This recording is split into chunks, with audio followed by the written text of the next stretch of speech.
Hi everyone, welcome to love Kumar talks. Daily current affairs వీడియోల కోసం నా ఛానల్ను సబ్స్క్రైబ్ చేసుకోండి. వీడియోని చివరి వరకు చూసి మీకు నచ్చితే లైక్ చేయండి, మీ ఫ్రెండ్స్కి షేర్ చేయండి. మీ ఒపీనియన్ని కామెంట్ బాక్స్లో కామెంట్ చేయండి. రెగ్యులర్ అప్డేట్స్ కోసం పక్కనే ఉన్న గంట సింబల్ను నొక్కండి. ఈరోజు వీడియోలో జనవరి 11 నుండి 15 మధ్య గల కరెంట్ అఫైర్స్ గురించి, అంటే ఇంపార్టెంట్స్ కరెంట్ అఫైర్స్ గురించి చర్చించుకుందాం. అయితే ముందుగా జనవరి 11 యొక్క ప్రాముఖ్యత ఏంటిదో తెలుసుకుందాం. అయితే జనవరి 11ను ప్రతి సంవత్సరము నేషనల్ హ్యూమన్ ట్రాఫికింగ్ అవేర్నెస్ డేగా జరుపుకుంటున్నాం.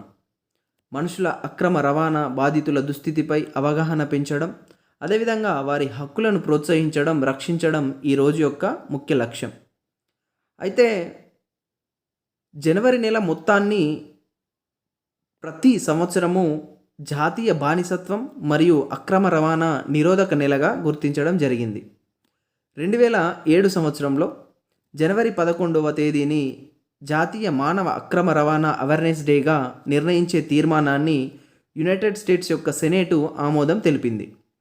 అప్పటి నుండి 2010లో ఒబామా అధ్యక్షునిగా ఉన్నప్పుడు జనవరి నెల మొత్తాన్ని మానవ అక్రమ రవాణాపై అవగాహన మరియు నివారణకు అంకితం చేశారు. జనవరి 12ను మన దేశంలో ప్రతి సంవత్సరం నేషనల్ యూత్ డేగా జరుపుకుంటాం. ఎందుకనంటే జనవరి 12 స్వామి వివేకానంద గారి జన్మదినం. అయితే భారత ప్రభుత్వం 1984లో జనవరి 12ను యూత్ డేగా డిక్లేర్ చేసింది. తర్వాత 1985 నుండి ప్రతి సంవత్సరము నేషనల్ యూత్ డేగా జనవరి 12ను జరుపుకుంటున్నాం. అయితే 2022లో అంటే ఈ సంవత్సరం జరిగే ఈ మన వివేకానంద గారి బర్త్ యానివర్సరీ అనేది 159వది. అయితే 2022 సంవత్సరానికి గాను ఈ రోజు యొక్క థీమ్ ఏంటిదనంటే it's all in the mind. ఈ సంవత్సరం యొక్క థీమ్. అయితే వివేకానంద గారు 1863లో జనవరి 12న కోల్కతాలో జన్మించారు. ఈయన రామకృష్ణ పరమహంస యొక్క శిష్యుడు. రామకృష్ణ మఠాన్ని కూడా స్థాపించింది మాత్రము మన స్వామి వివేకానంద గారు. అయితే 1893 సెప్టెంబర్ 11న చికాగోలో జరిగిన మొదటి మత సమ్మేళనానికి హిందూ మతం మరియు భారతదేశానికి ప్రాతినిధ్యం వహించిన వ్యక్తి. అయితే ఈ రోజును పురస్కరించుకొని 25వ యూత్ ఫెస్టివల్ను నరేంద్ర మోడీ గారు వీడియో కాన్ఫరెన్స్ ద్వారా ప్రారంభించడం జరిగింది. దీనిని పాండిచ్చేరిలో నిర్వహిస్తారు. అయితే జనవరి 12 నుండి 19 వరకు ఈ కార్యక్రమం జరుగుతుంది. అయితే ఈ కార్యక్రమంలో భాగంగా 250కి పైగా కల్చరల్ యాక్టివిటీసు, తర్వాత 800కు పైగా వ్యాసరచన పోటీలు అనేటివి జరుగుతాయి. అదేవిధంగా ఎంఎస్ఎంఈ శాఖకు సంబంధించిన సాంకేతిక కేంద్రాన్ని, అదేవిధంగా పెరుంతలైవార్ కామరాజర్ మణిమండపం అనే ఓపెన్ ఎయిర్ థియేటర్తో కూడిన ఆడిటోరియంని కూడా నరేంద్ర మోడీ గారు వీడియో కాన్ఫరెన్స్ ద్వారా పాండిచ్చేరిలో ప్రారంభించడం జరిగింది. జనవరి 15ను మన దేశంలో జాతీయ సైనిక దినోత్సవంగా జరుపుకుంటాం. అయితే 2022 సంవత్సరానికి సంబంధించి 74వ జాతీయ సైనిక దినోత్సవాన్ని జరుపుకుంటున్నాం.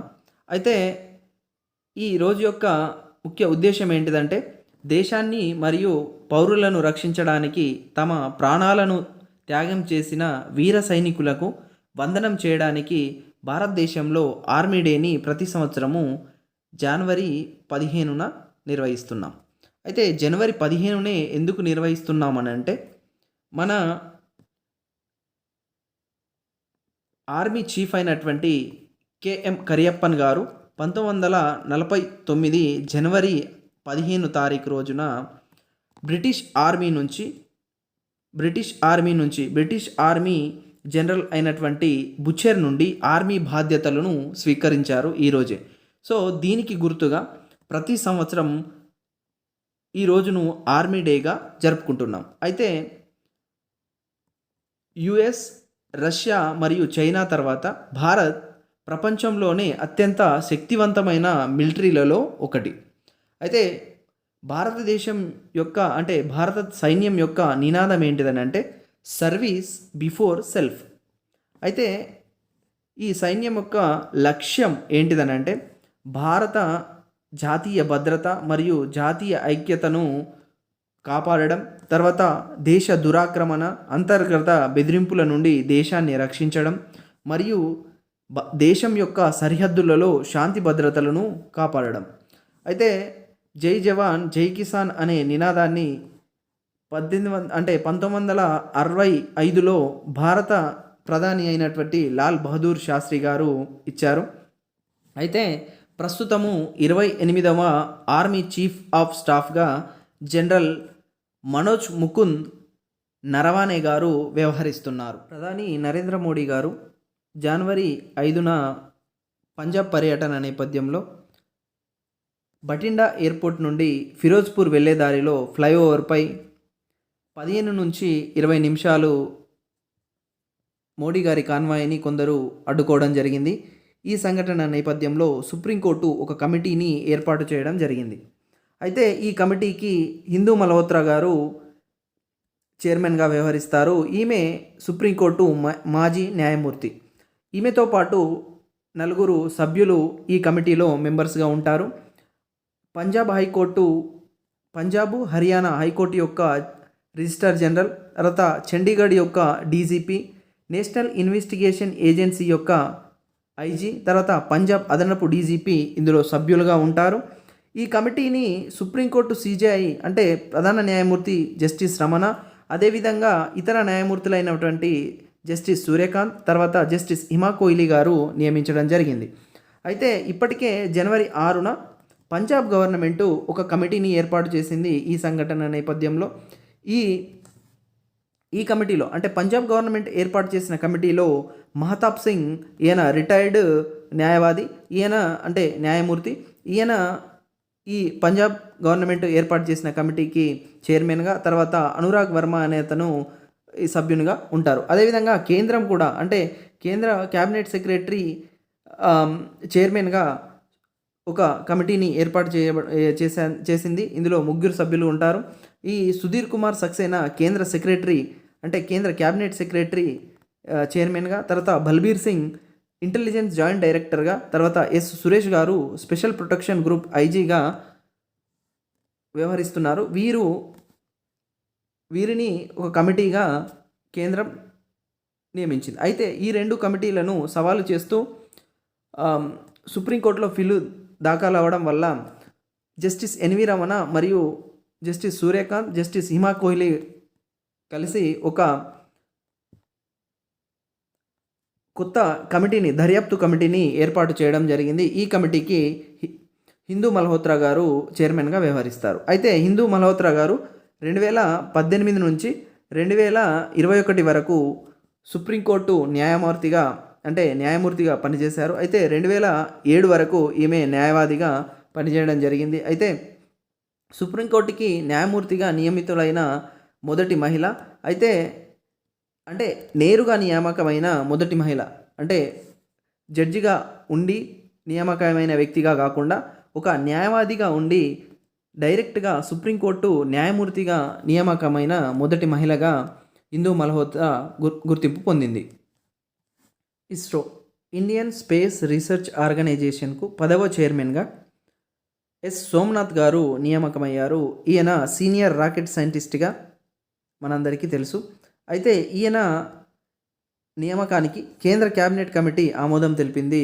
ఈయన ఈ పదవిలో 3 ఏళ్ల పాటు కొనసాగుతారు. అయితే జనవరి 14, 2022 నాటికి ఇస్రో మాజీ చైర్మన్ అయినటువంటి అంటే శివన్ గారి పదవీకాలం ముగియడంతో జనవరి 15 నుండి ఈయన ఈ పదవిలో కొనసాగుతారు.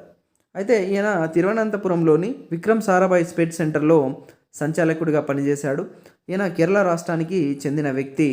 కొల్లంలోని టీకేఎం ఇంజనీరింగ్ కాలేజ్లో మెకానికల్ ఇంజనీరింగ్ చేశాడు. అదేవిధంగా బెంగళూరులోని ఇండియన్ ఇన్స్టిట్యూట్ ఆఫ్ సైన్స్లో ఏరోస్పేస్ ఇంజనీరింగ్లో మాస్టర్స్ పూర్తి చేశాడు. అయితే 1985లో విక్రమ్ సారాభాయ్ స్పేస్ సెంటర్లో ఉద్యోగం పొంది పిఎస్ఎల్వి ప్రాజెక్ట్ మేనేజర్గా ఉంటూ mechanisms, pyro systems, integration, satellite launching service విభాగాలలో పనిచేశాడు. అయితే 2003 సంవత్సరంలో జిఎస్ఎల్వి మార్క్ 3 డిప్యూటీ ప్రాజెక్ట్ డైరెక్టర్గా, అదేవిధంగా 2010 నుంచి 2014 వరకు జిఎస్ఎల్వి మార్క్ 3 ప్రాజెక్ట్ డైరెక్టర్గా ఉన్నారు. 2014 డిసెంబర్ 18న మొట్టమొదటిసారి కేర్ మిషన్ చేపట్టి విజయవంతం చేసిన వ్యక్తి. తమిళనాడు ముఖ్యమంత్రి అయినటువంటి ఎంకే స్టాలిన్ గారు తమిళనాడు గవర్నమెంట్ ఇచ్చేటువంటి పెరియర్ అవార్డును, అదేవిధంగా అంబేద్కర్ అవార్డును 2021 సంవత్సరానికి సంబంధించి అనౌన్స్ చేయడం జరిగింది. ఈ పెరియర్ అవార్డును 2021 సంవత్సరానికి గాను ద్రవిడ పండితుడు, చరిత్రకారుడైనటువంటి కె తిరునావుక్కరసు ఈ సంవత్సరానికి గాను పెరియర్ అవార్డును దక్కించుకోవడం జరిగింది. ఈ పెరియర్ అవార్డును Thanthai Periyar award for social justice అని కూడా అంటారు. అయితే 1916లో జస్టిస్ పార్టీ స్థాపించినప్పటి నుండి 1944లో డిఎంకే అని పేరు పెట్టే వరకు దాని చరిత్రను డాక్యుమెంట్ చేయడం జరిగింది. సో అందుకు గాను ఈ సంవత్సరానికి గాను పెరియర్ అవార్డును దక్కించుకోవడం జరిగింది. అయితే డాక్టర్ అంబేద్కర్ తమిళనాడు గవర్నమెంట్ అవార్డును 2021 సంవత్సరానికి గాను జస్టిస్ చంద్రు గారికి తన సర్వీసులో 9,600కు పైగా కేసులను తీర్పునిచ్చారు. న్యాయవాదిగా ఉన్నప్పుడు పేదలు మరియు కార్మికులు పేదలు తర్వాత కార్మికుల తరపున అనేక కేసుల్లో వాదించడం జరిగింది. అణగారిన వర్గాలకు అండగా ఎస్సీ ఎస్టీలకు జరుగుతున్న అన్యాయాలపై పోరాటం చేశారు. సో ఈయన యొక్క ఇన్స్పిరేషన్తోనే జై భీమ్ అనే సినిమా తీయడం జరిగింది. ఈ సినిమాలో సూర్య గారు హీరోగా యాక్ట్ చేయడం జరిగింది. ఈ జై భీమ్ అనే సినిమాకు స్ఫూర్తి జస్టిస్ చంద్రు గారు. ఈయనకు ఈ సంవత్సరానికి సంబంధించి తమిళనాడు గవర్నమెంట్ అందించే అంబేద్కర్ అవార్డు దక్కింది. 2021 సంవత్సరానికి సంబంధించి ఇండియన్ స్టేట్ ఆఫ్ ఫారెస్ట్ రిపోర్టును కేంద్ర పర్యావరణ శాఖ మంత్రి అయినటువంటి భూపేంద్ర యాదవ్ గారు విడుదల చేయడం జరిగింది. అయితే ఈ నివేదికలో దేశం మొత్తము 2,261 చదరపు కిలోమీటర్ల మేర అటవీ విస్తీర్ణం పెరిగినట్టు ఈ రిపోర్ట్లో పేర్కొనడం జరిగింది. అయితే జాతీయ స్థాయిలో ఆంధ్రప్రదేశ్లో 647 చదరపు కిలోమీటర్లు, అదేవిధంగా తెలంగాణలో 632 చదరపు కిలోమీటర్లు, అదేవిధంగా ఒడిశాలో 537 చదరపు కిలోమీటర్ల అటవీ విస్తీర్ణం పెరిగినట్టు ఈ నివేదిక పేర్కొంది. దీంట్లో భాగంగా ఆంధ్రప్రదేశ్ మొదటి స్థానంలో, తెలంగాణ రెండవ స్థానంలో, ఒడిశా మూడవ స్థానంలో ఉంది అటవీ విస్తీర్ణం పెరుగుదలలో. అదేవిధంగా తక్కువ అటవీ విస్తీర్ణం పడిపోయిన స్టేట్స్లలో అరుణాచల్ ప్రదేశ్, మణిపూర్, నాగాల్యాండ్ ఉన్నాయి. ఈశాన్య రాష్ట్రాలు ఉన్నాయి. అయితే ఈ తెలంగాణ రాష్ట్రంలో 2 ఏళ్లలో అటవీ విస్తీర్ణం పెరగడానికి ముఖ్య కారణం హరితహారము, తర్వాత అడవుల సంరక్షణ కార్యక్రమాలు చేపట్టడం. అయితే ఏపీ, తెలంగాణలో 2019 నవంబర్ నుంచి 2020 మే వరకు ఉన్న గణాంకాల ఆధారంగా ఈ సర్వే చేపట్టడం జరిగింది. అయితే ఈ రిపోర్ట్లో హైదరాబాద్ మెట్రో నగరానికి సంబంధించిన గత 10 ఏళ్లలో అటవీ విస్తీర్ణం గణనీయంగా పెరిగిందని ఈ రిపోర్టు పేర్కొంది. 2021 సంవత్సరంలో హైదరాబాదు విస్తీర్ణం 634.18 చదరపు కిలోమీటర్లు కాగా ఇందులో 12.90% అటవీ విస్తీర్ణం ఉన్నట్టు నమోదైంది. అదేవిధంగా 2011లో 33.15 చదరపు కిలోమీటర్ల ఉన్న పచ్చదనం ఇప్పుడు 81.81 చదరపు కిలోమీటర్లకు పెరిగింది. అదేవిధంగా పులుల గణనకు సంబంధించి ప్రపంచవ్యాప్తంగా 70% పులులు 3,890 90 పులులు మన దేశంలో ఉంటే అందులో తెలంగాణలో 7 పులులు ఉన్నాయి. రాష్ట్రంలో పులుల సంరక్షణ అంటే రిజర్వ్ ఫారెస్ట్ కింద 2611.39 చదరపు కిలోమీటర్ల రిజర్వ్ ఫారెస్ట్ ఉంది. రాష్ట్రంలో అమ్రాబాద్, కవ్వాల్ రిజర్వ్ ఫారెస్ట్లో 2021 నాటికి టైగర్ రిజర్వ్ ప్రాంతము పెరిగితే అంటే అమరాబాద్లో పెరిగితే కవ్వాల్లో మాత్రము ఈ టైగర్ రిజర్వ్ ప్రాంతము అనేది తగ్గడం జరిగింది. ఇండియన్ స్టేట్ ఆఫ్ ఫారెస్ట్ రిపోర్టును 1987 నుండి ఫారెస్ట్ సర్వే ఆఫ్ ఇండియా వారు ప్రతి 2 సంవత్సరాలకు ఒకసారి ఈ రిపోర్ట్ను విడుదల చేస్తున్నారు. ఇది 2021వ సంవత్సరము యొక్క రిపోర్టు 17వ రిపోర్టు. అయితే ఈసారి మొదటిసారి టైగర్ రిజర్వు తర్వాత పులి అంటే టైగర్ కారిడార్లు మరియు ఏసియాటిక్ సింహాలు ఉండే గిర్ అటవీ ప్రాంతాలలో అటవీ విస్తీర్ణాన్ని కూడా అంచనా వేయడం జరిగింది. అయితే 2011 నుండి 2012 మధ్య టైగర్ కారిడార్లలో అటవీ విస్తీర్ణము పెరగడం జరిగింది. అయితే టైగర్ రిజర్వులలో మాత్రము అటవీ విస్తీర్ణము తగ్గడం జరిగింది. అయితే ఈ 10 ఏళ్లలో 20 టైగర్ రిజర్వులలో అటవీ విస్తీర్ణము పెరిగింది మరియు 32 టైగర్ రిజర్వులలో అటవీ విస్తీర్ణం తగ్గడం జరిగింది. అయితే బక్సా ఇది వెస్ట్ బెంగాల్లో, అన్నైమలై తమిళనాడు, తర్వాత ఇంద్రామతి రిజర్వ్ ఇవి ఛత్తీస్గఢ్. ఇక్కడ అంటే ఈ టైగర్ రిజర్వ్ ప్రాంతాలలో అటవీ విస్తీర్ణం అనేది పెరగడం జరిగింది. అయితే అత్యంత తక్కువగా అంటే అటవీ విస్తీర్ణం కోల్పోయిన టైగర్ రిజర్వుగా తెలంగాణకు చెందిన కవ్వాల్ టైగర్ రిజర్వ్ అనేది నిలిచింది. తర్వాత భాద్రా ఇది కర్ణాటకలో ఉంటుంది. తర్వాత సుందర్బన్ రిజర్వ్లో అంటే ఇది పశ్చిమ బెంగాల్లో ఉంది. దీంట్లో అంటే ఎక్కువగా ఈ అటవీ విస్తీర్ణంని కోల్పోవడం జరిగింది.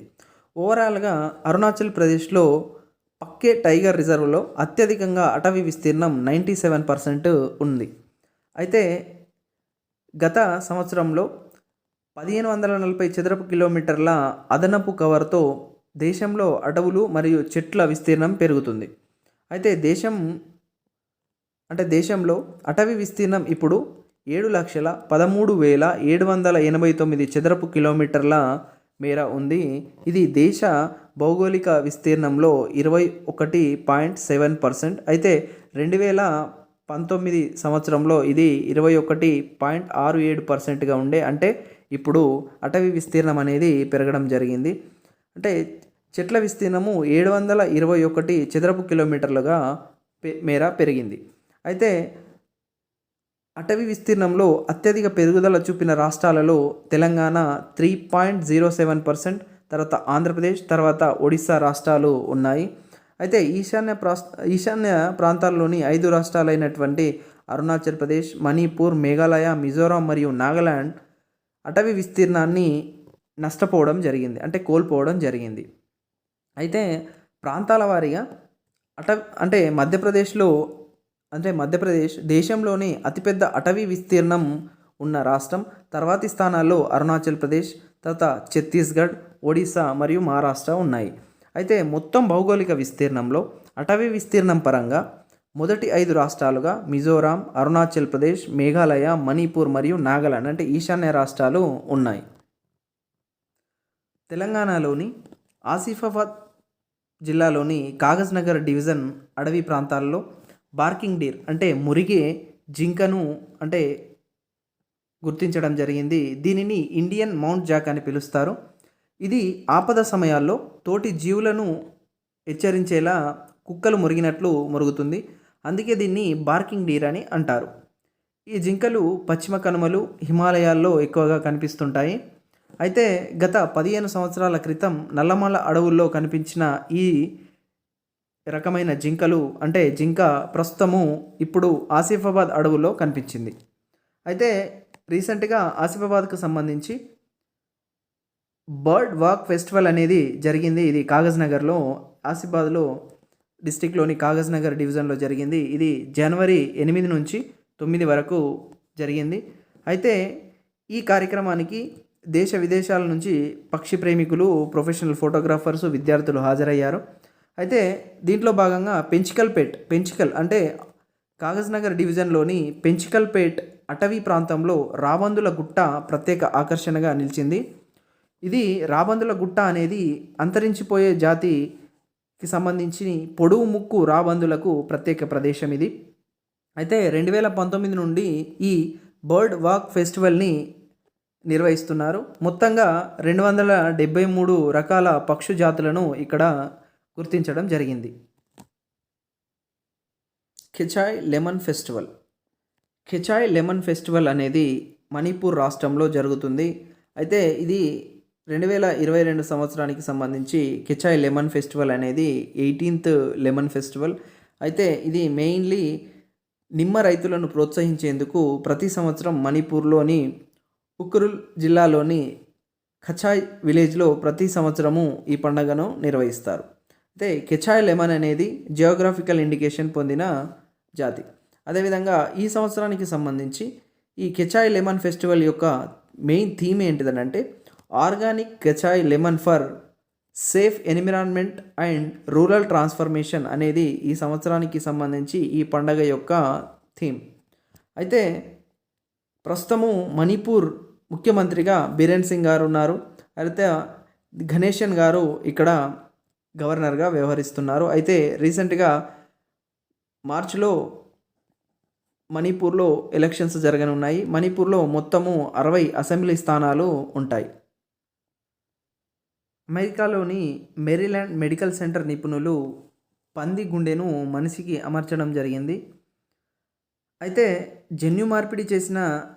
పంది నుండి జన్యు మార్పిడి చేసి పంది నుండి సేకరించిన గుండెను రోగి డేవిడ్ బెన్నెట్కు అమర్చడం జరిగింది. అయితే ఈ ఆపరేషన్కి సంబంధించి బార్ట్లీ గ్రిఫిత్ అనే వ్యక్తి ఈ శస్త్రచికిత్స చేసే బృందానికి నేతృత్వం వహించడం జరిగింది. ఈ తరహా అవయవాల మార్పిడిని అంటే జంతువుల నుండి అవయవాలను సేకరించి మనుషులకు అమర్చడాన్ని జెనో ట్రాన్స్ప్లాంటేషన్ అని అంటారు. అయితే శాస్త్రవేత్తలు మొదట్లో కోతుల అవయవాలను ఉపయోగించేవారు. అయితే 1984లో బేబీ పే అనే ఒక చిన్నారికి దీన్ని బబూన్ అంటారు. బబూన్ గుండెను అమర్చగా ఆమె ఒక 21 రోజుల వరకు ఈమె బ్రతికింది. తమిళనాడులోని మద్రాసు ఐఐటికి చెందిన శాస్త్రవేత్తలు సహజ రూపంలో కృత్రిమ పాదాన్ని రూపొందించారు. అయితే దివ్యాంగుల కాళ్లకు సరిగ్గా సరిపోయేలా నిజమైన పాదాలను మాదిరిగా వీటిని 3D ప్రింటింగ్ టెక్నాలజీతో రూపొందించడం జరిగింది. అయితే వీటికి సాలిడ్ యాంకిల్ కుషన్డ్ హీల్ అని పేరు పెట్టడం జరిగింది. Centre for rehabilitation research and device డెవలప్మెంట్కి చెందిన డాక్టర్ ఎం బాలకృష్ణన్, తర్వాత డాక్టర్ సుందర్ రాజన్ నటరాజన్, ప్రొఫెసర్ సుజాత శ్రీనివాసన్లు దీని రూపకల్పన చేయడం జరిగింది. అయితే ప్రస్తుతం లభించే పాదాలు వాతావరణ పరిస్థితులకు అనుకూలించకపోవడం, భౌతికంగా ఇబ్బందులు తలెత్తుతున్నందున వీరు రూపొందించే పాదాలు దివ్యాంగులకు చాలా ఉపయోగపడనున్నాయి. ఐవీఎఫ్ పద్ధతిలో పుంగనూరు లేగదూడ జన్మించడం జరిగింది. అయితే దీని ప్రత్యేకత ఏంటిదనంటే ప్రపంచవ్యాప్తంగా పొట్టిగా ఉండే పశువుల జాతుల్లో ఆంధ్రప్రదేశ్లోని పుంగనూరు జాతి ఒకటి. అయితే ఇవి నానాటికి అంతరించిపోతున్నాయి. అయితే దేశంలో మొత్తం మీద ఇవి 500 కంటే తక్కువగానే ఉన్నాయి. అయితే పుంగనూరు జాతికి చెందిన ఓ లేగదూడ కృత్రిమ గర్భం ధారణ పద్ధతి ద్వారా మహారాష్ట్రలోని అహ్మద్నగర్లో జన్మించడం జరిగింది. ఈ విషయాన్ని మహారాష్ట్ర పశుసంవర్ధక శాఖ తెలియజేసింది. అయితే దేశీయంగా అంతరించిపోతున్న పశువులను రక్షించే ఉద్దేశంతో ఈ ప్రాజెక్టును కేంద్ర పాడి పరిశ్రమల శాఖ, అదేవిధంగా రాష్ట్ర పశుసంవర్ధక శాఖ ఉమ్మడిగా చేపట్టాయి. అయితే దేశీయ పశు సంపద తగ్గుముఖం పడుతున్నందున దేశంలో అరుదైన గోవులను రక్షించే ఉద్దేశంతో పశుసంవర్ధక శాఖ ఐవీఎఫ్ పద్ధతిని ప్రోత్సహిస్తుంది. అయితే ఈ పుంగనూరు జాతి ఆవులకే గాక బన్నీ, తర్వాత తార్పాకర్, తర్వాత ఒంగోలు లాంటి మేలిమి జాతి వాటిని కూడా ప్రోత్సహిస్తుంది. దేశంలో వాటర్ మెట్రో ప్రాజెక్టును ప్రారంభించిన మొదటి నగరం కొచ్చి. కొచ్చి కేరళలో ఉంటుంది.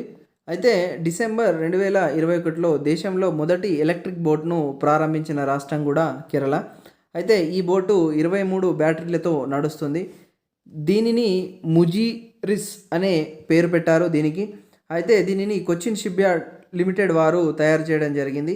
అయితే కొచ్చి వాటర్ మెట్రో ప్రాజెక్టులో భాగంగా 747 కోట్లతో దీనిని తయారు చేశారు. అయితే మొత్తము 819 కోట్లతో ఇండో జర్మన్ ఫైనాన్షియల్ కోఆపరేషన్లో భాగంగా జర్మన్ ఫండ్ ఏజెన్సీ దీనికి రుణాన్ని అందిస్తుంది. దీంతో వాటర్ మెట్రో ప్రాజెక్ట్ కలిగి ఉన్న మొదటి నగరంగా కొచ్చి నగరం నిలవనుంది. ఐపీఎల్ స్పాన్సర్గా టాటా గ్రూపు చేరింది. అయితే ఐపీఎల్ 2022 సంవత్సరానికి అంటే ఒక సంవత్సరానికి గాను ఈ టాటా గ్రూపు స్పాన్సర్షిప్ చేయనుంది. అయితే టాటా గ్రూప్ ఈ ఏడాది నుండి ఐపీఎల్ స్పాన్సర్గా వ్యవహరిస్తుంది. అంటే వివోకు 2018 నుంచి 22 వరకు ఈ స్పాన్సర్షిప్ ఒప్పందం ఉంది. కానీ 2020లో గాల్వాన్ లోయలో భారత్ చైనా మధ్య జరిగిన ఘర్షణ నేపథ్యంలో 2020లో వివో అనేది వైదొలగడం జరిగింది. అయితే వివో వెళ్ళిపోయిన తర్వాత ఒక సంవత్సరానికి గాను డ్రీమ్11 ఈ టైటిల్ స్పాన్సర్గా వ్యవహరించింది. తర్వాత తిరిగి వివో 2021లో అడుగుపెట్టిన తర్వాత మళ్ళీ ఇంకా ఒక సంవత్సరం స్పాన్సర్గా కొనసాగే వీలున్న వివో ఇప్పుడు తప్పుకుంది. అయితే వివో తప్పుకున్న తర్వాత ఈ ఒక సంవత్సరానికి సంబంధించి స్పాన్సర్షిప్ను టాటా గ్రూప్ దక్కించుకుంది. అయితే వివో సంవత్సరానికి 440 కోట్ల రూపాయలను స్పాన్సర్షిప్లో భాగంగా బీసీసీఐకి అందించేది. అయితే ఇప్పుడు టాటా గ్రూప్ కూడా అంతే మొత్తంలో ఈ ఒక సంవత్సరానికి సంబంధించి మనీని బీసీసీఐకి అందిస్తుంది.